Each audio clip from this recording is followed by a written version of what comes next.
বাড়িতে আমার শ্বশুরমশাই আর আমি দুজনে একাই থাকতাম। রোজ রাতে আমার শ্বশুরমশাই আমাকে একটা করে চাদর দিত আর বলতো, বোমা এটাতে তুমি ঘুমিয়ে পড়ো। আর সকাল হলে চাদরটা একটা ব্যাগের মধ্যে ভরে নিয়ে চলে যেত। আমার মনে কোনো আনন্দ ছিল না, কারণ আমার স্বামী ছিল না, আমি ছিলাম বিধবা। 1 মাস হয়েছে আমার স্বামী মারা গেছেন। কিন্তু আশ্চর্যকর ব্যাপার হলো, আমি যখনই ওই চাদরটা দিয়ে ঘুমাতাম তখনই আমার সঙ্গে সঙ্গে ঘুম চলে আসতো। প্রতিদিন আমার শ্বশুরমশাই আমায় চাদর দিত আর আমি রোজ ওই চাদরে ঘুমাতাম, আর একই কাজ করতে করতে আমি ক্লান্ত হয়ে গিয়েছিলাম। একদিন আমার শ্বশুর মশাই আমাকে চাদরটা দিয়ে বাইরে বেরিয়ে গেল, আর সেদিন আমি ওই চাদরটা বিছানায় পাতলাম না। আর তারপর ঘুমানোর নাটক করে বিছানায় শুয়ে পড়লাম। এর 10 মিনিট পর আমার সাথে যা হলো, যেটা জানলে আপনি ভয়ে কেঁপে উঠবেন। আমার নাম প্রিয়াঙ্কা। আমার পরিবারে আমি আর জেঠু ছাড়া আর কেউ বেঁচে নেই। আমার জেঠু আমায় খুব ভালোবাসতো। আমার জেঠু খুব ভালো মানুষও ছিলেন। আমার যখন মাত্র 16 বছর বয়স, তখন আমার বিয়ে হয়ে যায়। আমি দেখতে খুবই সুন্দরী ছিলাম। আমার যেখানে বিয়ের জন্য সম্বন্ধ ঠিক হলো, তারা খুব বড় লোক ছিল। আমার জেঠুর আমাকে বিয়ে দেওয়ার একদমই ইচ্ছা ছিল না, কিন্তু আমার জেঠিমা একদম ভালো মনে মানুষ ছিলেন না।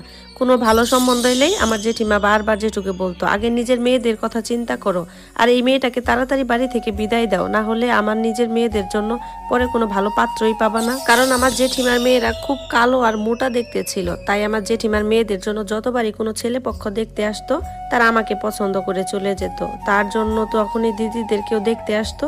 আমি তখনই আশেপাশে কোথাও লুকিয়ে থাকতাম সব সময়। আর এই জ্বালাতন থেকে মুক্তি পেতে আমার জেঠিমা আমাকে বিয়ে দিয়ে দিল। ছেলের বাড়িতে কোনো খোঁজ খবরও নিল না। বিয়ে বাড়িতে আমার বিয়ে হয়েছিল, যেখানে কেউ ছিল না, কোনো অনুষ্ঠানও ছিল না। আমার বর দিল্লিতে চাকরি করতো, তাই ও সপ্তাহে একদিন বাড়িতে আসতো, আর রোজ যাতায়াত করতে পারতো না বলে আমার একটু কষ্টই হয়ে যেত।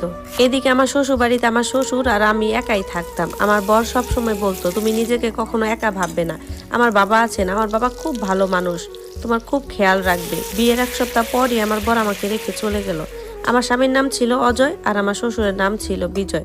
আমার শ্বশুর মশাই একটা প্রাইভেট কোম্পানিতে কাজ করতো, তার জন্য আমি প্রতিদিন সকালবেলা উঠে তার নাস্তা টিফিন রেডি করে বানিয়ে দিতাম। আমার শ্বশুর মশাই সবসময় কাজে যাওয়ার সময় আমাকে বলে যেত যে কেউ যদি বাইরে থেকে এসে তোমাকে ডাকে, তুমি দরজা একদমই খুলবে না।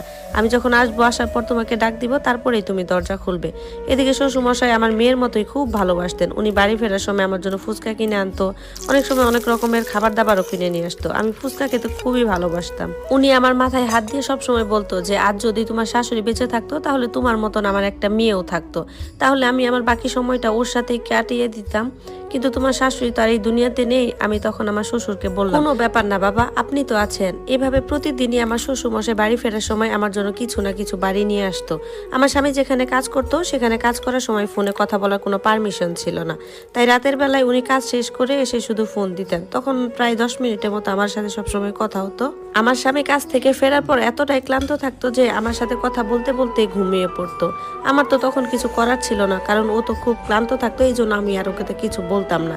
তারপর হঠাৎ একদিন খবর পেলাম আমার স্বামী অফিস থেকে ফেরার পথে একটা বাস দুর্ঘটনায় মারা যায়। এই কথাটা শোনার পরে আমার মাথায় যেন বাজ ভেঙে পড়লো। আমার বিয়ের কিছুদিন পরে আমি বিধবা হয়ে গেলাম।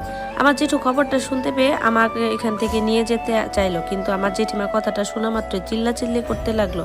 উনি আমাকে যে ওই বাড়িতে আর ঢুকতেই দেবে না। তারপর আমি আমার জেঠুকে বললাম যে না, আমি আর ওই বাড়িতে ফিরে যাব না, আমি আমার শ্বশুর বাড়িতেই থাকবো। জেঠু আমার শ্বশুর বাড়ি থেকে যাওয়ার সময় আমাকে বলে গেল, চিন্তা করিস না মা, আমি তোর আবার বিয়ের ব্যবস্থা করে দেব। কিন্তু আমি জেঠুকে একদম পরিষ্কার করে বলে দেই যে আমি আর বিয়ে করব না, কারণ আমি আমার স্বামীকে অনেক ভালোবাসি। আমি ওর স্মৃতিটুকু নিয়ে সারা জীবন কাটিয়ে দিব। তারপর জেঠু বাড়িতে চলে গেল। সেদিন আমার শ্বশুরমশাই খুব তাড়াতাড়ি কাজ শেষ করে বাড়ি ফিরে এলো, আর তার হাতে একটা সাদা রঙের চাদর ছিল, আর ওই চাদরটা আমার হাতে দিয়ে বলল, বোমা এই চাদরটা বিছানায় পেতে ঘুমিয়ে পড়ো। আমি আমার শ্বশুরমশাইকে কিছু না বলে চাদরটা নিয়ে বিছানায় পেতে শুয়ে পড়লাম। কিন্তু আমার শ্বশুরমশাইকে জিজ্ঞাসা করা উচিত ছিল যে এই চাদরটা আমি কেন পেতে শুব, কিন্তু আমি কিছুই জানতে চাইলাম না। আমি সেদিন ওই চাদরে ঘুমিয়ে পড়লাম। শুধুমাত্র আমার শ্বশুরমশাই এই চাদরটা দেওয়ার সময় আমায় বলল, বোমা এই চাদরটা তোমার জন্য এনেছি। আমি ভাবলাম হয়তো বাবার পছন্দ হয়েছে চাদরটা, তাই হয়তো বাড়ির জন্য এনেছে। যাক, রাতে আমি ঘুমিয়ে পড়লাম। কিন্তু সমস্যাটা ওইখানেই হলো, যখন আমি সকালবেলা ঘুম থেকে উঠলাম, ঠিক তখনই দেখি শ্বশুরমশাই আমার ঘরে এসে আমার কাছে চাদরটা ফেরত চাইলেন। আমি একটু অবাকই হলাম, চাদরটা ফেরত চাইলো কেন? তখন আমি শ্বশুরমশাইকে বললাম, বাবা আমি তো ওটা বিছানায় পেতে দিয়েছি, আর রাতের বেলা তো ওটার উপরই আমি ঘুমিয়েছিলাম। তখন তিনি আমাকে বলল, ঠিক আছে কোনো ব্যাপার না, ভালোই করেছো, তুমি ওটার উপর ঘুমিয়েছো, কিন্তু বৌমা এখন তুমি ওই চাদরটা আমাকে ফেরত দাও। তারপর আমি বিছানা থেকে চাদরটা তুলে আমার শ্বশুরমশাইয়ের হাতে দিয়ে দিলাম, আর তখন শ্বশুরমশাই ওই চাদরটা একটা ব্যাগে ভরে নিয়ে চলে গেল। আমি তখন মনে মনে ভাবলাম হয়তোবা চাদরটা অনেক দামি, তাই বাবা ওই চাদরটা দোকানে ফেরত দিতে গেল। কিন্তু রাতের বেলা যখন আমার শ্বশুরমশাই আবার বাড়ি ফিরে এলেন, তখন ঠিক আগের দিনের মতোই আবার একটা নতুন চাদর নিয়ে এলো, আর আমায় বলল এই চাদরটা বিছানায় পেতে দাও। আমি শ্বশুরমশাইকে কাছে জানতে চাইলাম, বাবা আপনি চাদরটা কেন ফেরত দিতে গিয়েছিলেন? তখন আমার শ্বশুরমশাই বলল যে তিনি যে দোকান থেকে চাদরটা কিনেছিলেন সেই দোকান থেকে নাকি তার বান্ধবী একটা চাদর কিনেছেন, আর তার বান্ধবী চাদরের দামটা অনেক কম নিয়েছে, তাই উনি ওই দোকানে গিয়ে ঝগড়া করতে গিয়েছিলেন চাদরটা নিয়ে। আর ওই দোকানদার এখন নাকি তাকে 300 টাকা ফেরতও দিয়েছেন। এরপর তিনি বললেন, যাও বৌমা চাদরটা গিয়ে পেতে শুয়ে পড়ো। আমি বললাম ঠিক আছে বাবা, আমি গিয়ে তাহলে শুয়ে পড়ছি। কিন্তু আশ্চর্যকর ঘটনা হলো চাদরটা পেতে শুলেই আমার এমন ঘুম হতো যে একদম সকালবেলা আমার ঘুম ভাঙতো। কিন্তু সকালে ঘুম ভেঙে আমার শরীরের ভেতর আমি একটা বাজে ব্যথা অনুভব করতাম। আমার মনে হয়েছিল যে আমি মা হতে চলেছি। আমার মাথাটাও খুব ঘুরছিল, আমার গা হাত পা খুব ব্যথা করতেছিল। তারপর আমার শ্বশুর যখন কাজে বেরোলো তখন আমাকে বলল যে এক কাজ করো, বিছানার চাদরটা আবার তুলে দাও। আমি তার মুখে এই কথাটা শুনে আবার অবাক হয়ে গেলাম। আমি কোনো কথা জানতে চাওয়ার আগে শ্বশুরমশাই বলে উঠলো, আমার একদমই টাইম নেই, তাড়াতাড়ি চাদরটা আমায় এনে দাও। আমি তাড়াতাড়ি দৌড়ে গিয়ে চাদরটা তুলে হাতে এনে দিলাম ওনার। তারপর উনি চাদরটা নিয়ে বাড়ি থেকে বেরিয়ে গেল। আমি মনে মনে ভাবতে লাগলাম এসব কি করতেছে আমার শ্বশুরমশাই। উনি কোনো সময় চাদরটা নিয়ে আসে আমার হাতে বিছানায় পাতার জন্য দিচ্ছে, আবার পরের দিন সকালবেলায় নিয়ে চলে যাচ্ছে কেন? তারপর রাত হলো, শ্বশুরমশাই বাড়ি ফিরে এলো, আর প্রতিদিনের মতো সেদিন একটা চাদর নিয়ে আমাকে বিছানায় পেতে দিতে বললো। আমি মনে মনে ভাবলাম বাবার বয়স হয়েছে, তাই হয়তো বা এরকম পাগলামি করতেছে। আমি কিছু না বলে সেদিনও বিছানায় চাদরটা পেতে শুয়ে পড়লাম। পরদিন সকালবেলা উঠে আমার গা হাত পা আবার সেই আগের দিনের মতন ব্যথা হতে লাগলো। ধীরে ধীরে যন্ত্রণা আরো বাড়তে লাগলো। আমার সেই সময় খালি বমি পেত। তারপর হঠাৎ একদিন আমার পাশের বাড়ির কাকিমার কাছে আমি পুরো ঘটনাটা বললাম। সব শুনে কাকিমা তখন বলল, তুমি আমার সাথে ডাক্তারের কাছে চলো, একবার চেক আপ করিয়ে নাও, তারপর দেখি কি হয়। এরপর আমি আমার কাকিমার সাথে ডাক্তারের কাছে গেলাম চেক আপ করাতে, আর ডাক্তার চেক আপ করে বলল আমি মা হতে চলেছি। কথাটা শুনে আমি অবাক হয়ে গেলাম। তারপর আমি ডাক্তার বাবুকে বললাম, এটা কি করে সম্ভব? আমার স্বামী তো মারা গেছে। তারপর ডাক্তার বাবু বলল যে তুমি কারোর সাথে কিছু করনি তো? তখন আমি সব কথা শুনে আমার মুখ বন্ধ করে সবকিছু সহ্য করতেছিলাম। ফিরে এলাম বাড়িতে, কিন্তু আমি এটা ভেবে পাচ্ছিলাম না যে আমার পেটের বাচ্চাটা কার। তারপর আমি ভাবতে লাগলাম যে আমার সাথে এতদিন কি কি হয়েছে। হঠাৎ আমার মনে পড়লো ওই চাদরটার কথা, যে চাদরটা পাতলেই আমি খুব তাড়াতাড়ি ঘুমিয়ে পড়তাম, আর সকালবেলা আমার একেবারে ঘুম ভাঙতো। আমাকে এই ব্যাপারটা জানতেই হবে। তাই পরের দিন আমার শ্বশুরমশাই যখন আমার হাতে চাদরটা দিল, আমি সেই দিন ওই চাদরটাই আর ঘুমালাম না, অন্য একটা চাদর পেতে ঘুমালাম। কিন্তু আশ্চর্যজনক ব্যাপার হলো ওই দিন আমার কোনোভাবেই ঘুম আসতেছিল না। আমি বুঝতে পারছিলাম না যে তাহলে আমার ঘুমের সাথে এই চাদরটার কোনো সম্পর্ক আছে কিনা। দেখতে দেখতে রাত 3টা বেজে গেল। কিছুক্ষণ পর একটা আওয়াজ হলো। আমি ভাবলাম হয়তোবা শ্বশুরমশাই বাথরুমে গেল, কিন্তু তারপরে আমি অনুভব করলাম কেউ যেন আমার ঘরের ভিতর ঢুকলো।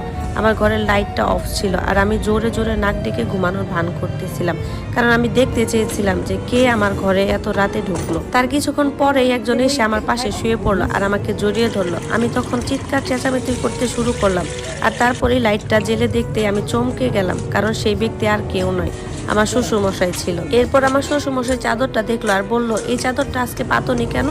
আমার শ্বশুরমশাই তখন আমাকে বলল, নোংরা মহিলা একটা, এত চেঁচাচ্ছ কেন? আমি পুরোপুরি ঘাবড়ে গিয়েছিলাম তার কথা শুনে। আমি তাকে বললাম, আপনি এসব কি করছেন? তখন আমি জোরে জোরে চিৎকার করতে লাগলাম। তখন পাড়ার লোকজন তো সবাই দরজার কাছে চলে এলো। আমি দরজাটা খুলে দিয়ে সমস্ত কথা সবাইকে জানিয়ে দিলাম। সবাই আমার শ্বশুরকে ছি ছি করতে লাগলো। এরপর আমি আমার শ্বশুরমশাইয়ের কাছে জানতে চাই, আপনি কি তাহলে আমার সন্তানের বাবা?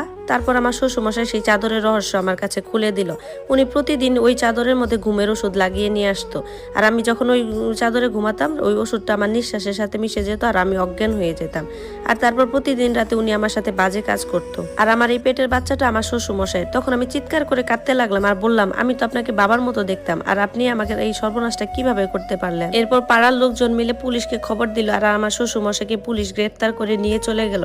তারপর আমার একটা মেয়ে হলো। এখন আমি এই মেয়ে একটা দোকানে কাজ করি, আর আমার মেয়েটাকে একটা স্কুলে ভর্তি করিয়েছি। আমি আর আমার মেয়ে এখন অনেক সুখে আছি। ধন্যবাদ সবাইকে। গল্পটি কেমন লাগলো সবাই জানাবেন, আর এরকম গল্প পেতে চাইলে অবশ্যই পেজে লাইক কমেন্টস করে পাশে থাকবেন। ধন্যবাদ।